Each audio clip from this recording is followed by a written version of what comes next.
let's start out with this game. Start out Nebraska going to Colorado, which by the way, last week, this line was at like Nebraska minus 6.5. And then week one should have pounced on it. Dang. Should have pounced on it then. And then week one happened, and we saw Colorado's offense absolutely just explode for 45 points against TCU. I mean, defense came up with timely turnovers. The defense didn't really look all that great. Their defensive line got ran all over. Once TCU kind of figured out they could run the ball, they did in the second half, and it was effective. Nebraska, it feels like that's the only thing that they did well against Minnesota. I mean, Jeff Sims throwing 3 picks, throwing 2 of them to Tyler Newman. And Jeff Sims' legs on the ground was pretty good. I like Gabe Ervin Jr. I like Anthony Grant. They have a gigantic offensive line. I think this is a way interesting game. I saw a post for it's like a Bet Online AG, like one of the books or whatever, that was saying that there's more money on Colorado -3 than there is on any of the 32 NFL teams spreads this week, which is wild. Yeah. So I'm excited. I'll give you the nod. What's going on here? Everything in me. What are the keys? Who needs to do what? All right. Well, we'll talk about number one matchup. When Nebraska has the ball, is their offensive line and Gabe Ervin, right? Powerful running back. You saw him break a couple tackles and have some nice runs against Minnesota.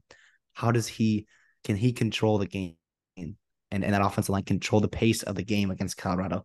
If you're going to do a shootout, you are not as talented as TCU. You do not have the quarterback and the weapons TCU has.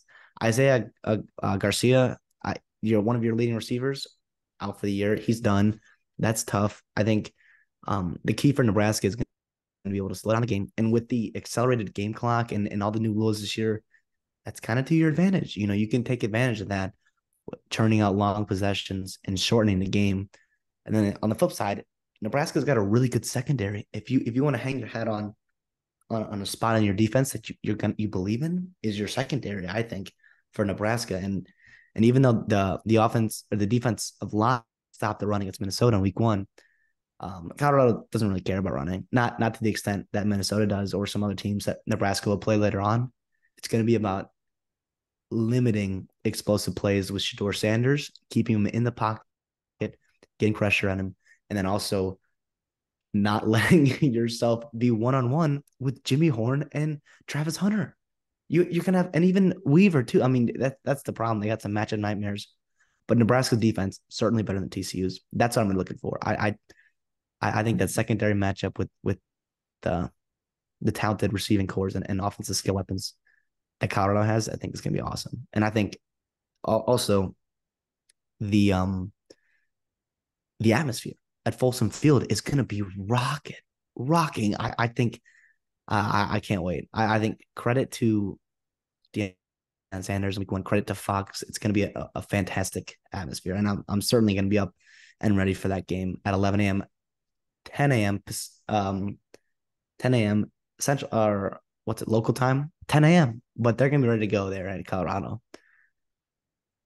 Yeah, I from a sharp standpoint, look, I think my heart tells me Colorado wins the game, right? You know, but man, I want to take Nebraska +3 so bad. So I think there's a really good chance it comes down to a field goal here and the Colorado gets, just like it did last week with TCU, except I think it might be, I think it could still be a high scoring affair as well. Just like it was last week. I think Nebraska, not that they're an explosive offense, but they could run the ball, right? And Colorado didn't feel like they could stop it at all. So I'm gonna go with Colorado to win the game. If it was at 3.5, I'd take Nebraska to cover, but I'll say it. My guess is it's a 3-point game. So Colorado to win the game, Nebraska +3. Yeah, everything in my gut is telling me Nebraska should win this game. Everything. I think something that we're going to talk about later on with a lot of these games this week, with teams that had super high week ones and super low week ones. that are playing each other. And I think in college football, you see the equilibrium effect take on where you have teams that come back to neutral, right? Colorado's going to not play as well as they did against TCU. Nebraska won't play as bad as it did against Minnesota. And you're going to have a really, really good matchup. Because on the surface, it looks like, oh my gosh, Colorado -3. That's why all these people are betting on it. That's why I want to take Nebraska, because I feel like that equilibrium is going to come back.